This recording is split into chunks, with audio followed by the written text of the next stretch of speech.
मित्रों, जब भी आप शेयर बाजार में कुछ खरीदते या बेचते हैं तो उस पर एक नहीं, दो नहीं, तीन तीन जात के टैक्स लगते हैं। और इसके खिलाफ एक आदमी ने सुप्रीम कोर्ट में शिकायत की है कि खासकर सिक्योरिटी ट्रांजैक्शन टैक्स को हटा देना चाहिए, ये अनकॉन्स्टिट्यूशनल, असंवैधानिक है। तो आज के वीडियो में जल्दी से तीन चीज़ें समझते हैं कि शेयर बाजार पर कौन से तीन जात के टैक्स लगते हैं, क्यों इसमें से एसटीटी टैक्स हटाने की पीआईएल हुई है, उसके 6 कारण समझेंगे, और क्या सच में ये टैक्स हटेगा। पुराने केस में सुप्रीम कोर्ट का क्या रुख रहा है, टाइम स्टैम्प के हिसाब से देख लेना। सबसे पहले कितने टैक्स लगते हैं, देखिए, अगर मैं रिलायंस जियो का आईपीओ खरीदूं 100 रुपये में, तो मेरा कॉस्ट प्राइस है 100 रुपये। अब मैं इसे 30 रुपये के प्रॉफिट में किसी और को आगे बेचता हूँ 130 रुपये में, तो वो हुआ सेलिंग प्राइस।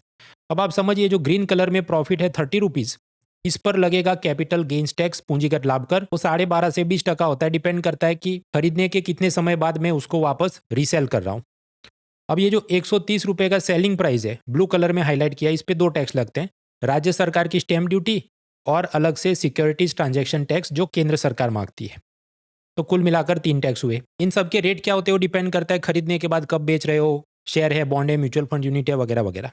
अब आप कहें ठीक है भाई, तुम धंधा कर रहे हो, प्रॉफिट कमाए तो टैक्स तो भरना चाहिए, लेकिन तकलीफ ये है कि लॉस में भी अगर आप बेचे तो भी टैक्स चढ़ जाता है। कि जैसे पेटीएम का आईपीओ में खरीदूं 2150 में, तो वो मेरा कॉस्ट प्राइस, इसको 27% लॉस पे मैं बेचूं 1560 रुपये में सेलिंग प्राइस, तो लॉस हुआ है, इसलिए कैपिटल गेन्स टैक्स लगेगा नहीं, क्योंकि वो केवल प्रॉफिट पे लगता है। लेकिन जो ट्रांजैक्शन वैल्यू सेलिंग प्राइस 1560, उस पे 2 टैक्स फिर भी लगेंगे, स्टैम्प ड्यूटी और सिक्योरिटी ट्रांजैक्शन टैक्स। तो ये जो सुप्रीम कोर्ट में एक शेयर ब्रोकर ने पीआईएल दाखिल की है, उसका ये कहना है, देखो, नफा हो या नुकसान फिर भी हमको टैक्स भरना पड़ता है। तो आर्टिकल 19 राइट टू ट्रेड, व्यवसाय के अधिकार के, ये तो खिलाफ है। दूसरा उसने तर्क दिया कि देखिए, एक ही बिजनेस पे 3 जात के टैक्स क्यों, capital gains tax, stamp duty, security transaction tax, तो ये भी आर्टिकल 19 राइट टू ट्रेड के खिलाफ है। हालांकि मुझे दूसरा आर्ग्यूमेंट थोड़ा कमजोर लगा, क्योंकि मान लीजिए भारत में एक एप्पल आईफोन बना के बेचता है, तो इंपोर्टेड जो भी उसमें रॉ मटेरियल लगा उस पर कस्टम्स ड्यूटी लगती है, सीमा शुल्क, वो उसे बेचता है, उस पर लगता है जीएसटी। और इस बिजनेस में प्रॉफिट हुआ तो अलग से एप्पल के प्रॉफिट पे कॉर्पोरेशन टैक्स यानी निगम कर लगता है। तो ये भी तो एक ही बिजनेस हुआ, लेकिन 3 तो टैक्स हैं। तो अगर इस लॉजिक से माने तो फिर तो बहुत सारे टैक्स डिलीट कर देने चाहिए जो होंगे नहीं। आगे बाई का तीसरा आर्गुमेंट ये है कि देखिए, सिक्योरिटी ट्रांजैक्शन टैक्स साल 2004 में आया था कि उस वक्त शेयर बाजार में ये टैक्स की चोरी, मनी लॉन्ड्रिंग, ब्लैक का पैसा अवॉइड करने का सब जुलजाल चल रहा था। लेकिन इतने सालों तक मोदी जी जो कह रहे हैं कि देखो कितना डिजिटाइजेशन हो गया इकोनॉमी में, सारे शेयर मार्केट के ट्रेड तो आजकल पान कार्ड से लिंक हुए डीमेट अकाउंट से किए जाते हैं, तो अब तो ऐसी कर चोरी या टैक्स छुपाना तो असंभव है, तो अब इस टैक्स को हटा देना चाहिए। ये हुआ तीसरा कारण।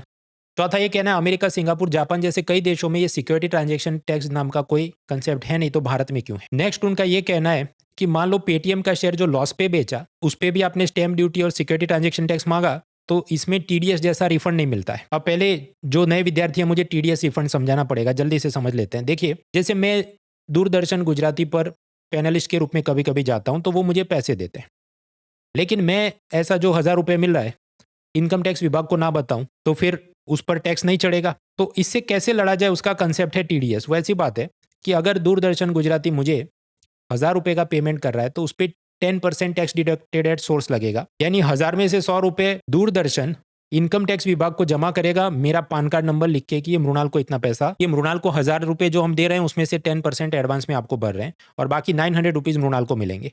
अब मुझे अपने 100 रुपये अनलॉक कराने हैं, तो हिसाब देना होगा, अगर नहीं दिया तो वो लोग मेरे घर पे रेड कर सकते हैं। अब आप समझिए, टीडीएस की रकम मेरे इनकम टैक्स के साथ एडजस्ट हो, अब आप समझिए जो टीडीएस की रकम है मेरे इनकम टैक्स के साथ एडजस्ट हो जाएगी। लेकिन आप ये भी जानते हैं कि 12 लाख रुपए तक की टैक्सेबल इनकम तक कोई इनकम टैक्स है नहीं, शून्य। तो इस केस में मैं पूरा इनकम टैक्स रिटर्न फॉर्म भरूंगा, तो इनकम टैक्स विभाग मेरे जो 100 रुपये कटे थे वो वापस रिफंड में दे देगा। तो ये एक छोटा सा एडमिनिस्ट्रेटिव प्रोसीजर लगाने से आप कर चोरी को रोक सकते हैं। हाँ, तो जो शेयर ब्रोकर ने सुप्रीम कोर्ट में केस किया, उसका ये कहना है कि टीडीएस का तो रिफंड मिल जाता है अगर आप टैक्सेबल स्लैब में नहीं आते, लेकिन ये जो एसटीटी टैक्स है, हम लॉस में भी बेचे तो भी लगता है और इसका तो कोई रिफंड मिलता नहीं है। हालांकि इसके भी काउंटर आर्ग्यूमेंट में देखिए, अगर आप कोई शेयर को लॉस में बेचते हैं तो कैपिटल गेन्स टैक्स में उसका ऑफसेट एडजस्ट हो जाता है, और अगर रिफंड का ही बात है तो फिर तो स्टैम्प ड्यूटी में भी रिफंड मांगनी चाहिए, उसका भी अलग से पीआईएल करना चाहिए। फिर तो इनकी ये जो भी मांग है कि ये सिक्योरिटी ट्रांजैक्शन टैक्स रद्द हो, तो रद्द होगा कि नहीं, मुझे नहीं लगता रद्द होगा। उसका कारण है कि पुराने ऐसे ही केसेस में सुप्रीम कोर्ट अलग दिशा में गया है। कैसे, अभी एक एक करके समझते हैं। फॉर एग्जाम्पल, हाइड्रो इलेक्ट्रिसिटी कंपनियां जो नदी पर डैम बना के उसके पानी से बिजली बनाती हैं, तो राज्य सरकार इस पर इलेक्ट्रिसिटी ड्यूटी मांगती है, तो वो कायदे से बराबर है।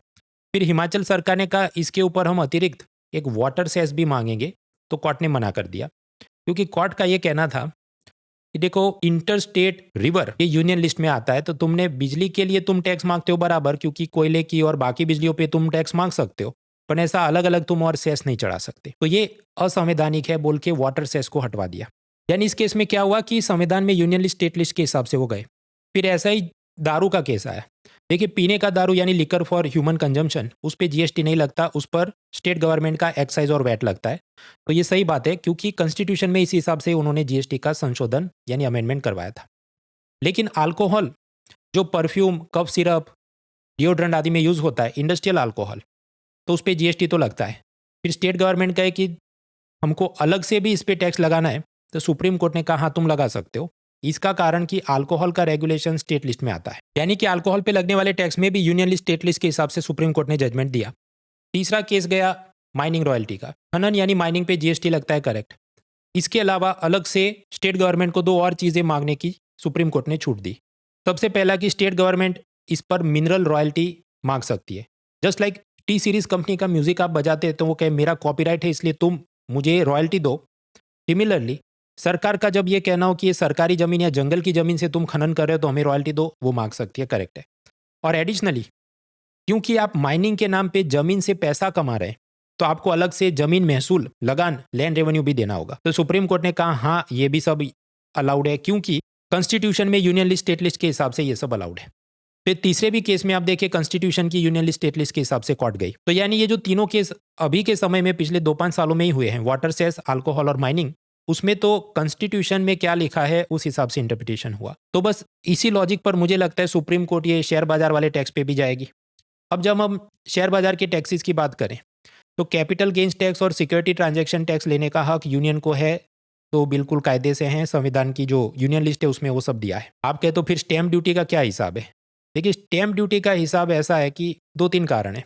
स्टेट गवर्नमेंट उसे चार्ज कर सकते हैं, क्योंकि जब आप शेयर खरीदते या बेचते हैं तो एक प्रकार से एसेट का कोई ट्रांजैक्शन हो रहा है, तो उसकी रजिस्ट्रेशन कॉन्ट्रैक्ट पे स्टैम्प ड्यूटी बनती है, तो वो राज्य सरकार का हक है। दूसरा, अपने संविधान में स्टेट लिस्ट, कॉन्करेंट लिस्ट में कुछ ऐसे प्रोविजन है जो ये स्टैम्प ड्यूटी को अलाउ करते हैं।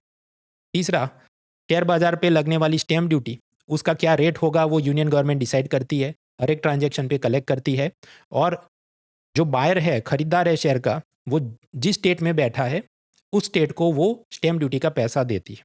जस्ट लाइक जीएसटी में भी ऐसा ही है कि गाड़ी मैन्युफैक्चर कहाँ हुई वो फर्क नहीं पड़ता, कौन से स्टेट में खरीदी जा रही है उस स्टेट को जीएसटी मिलता है। हाँ तो मित्रों, सुप्रीम कोर्ट का पुराने केसेस में रुख देखते हुए मुझे नहीं लगता कि ये एसटीटी टैक्स रद्द होगा। हालांकि हो जाएगा तो मैं फिर से वीडियो बनाऊंगा। बाकी मित्रों, पिछले महीने के इकोनॉमी के करंट अफेयर्स द हिंदू और इंडियन एक्सप्रेस दोनों अखबारों से मैं कवर करने वाला हूं। लाइव स्ट्रीमिंग होगा बुधवार को टोटली फ्री अनअकैडमी ऐप पे। क्लास के बाद आप पावर पॉइंट भी डाउनलोड कर सकते हैं, तो आज ही आप अनअकैडमी ऐप इंस्टॉल करें, यूपीएससी गोल सिलेक्ट करें, मृणाल पटेल सर्च करें और फ्री क्लासेस टैब में जाइए, आपको नए पुराने सारे क्लासेस मिल जाएंगे और क्लास खत्म होने के बाद उसके पावर पॉइंट भी आप डाउनलोड कर सकते हैं। बाकी link is in the description. Let's crack it. Unacademy. Let's crack it.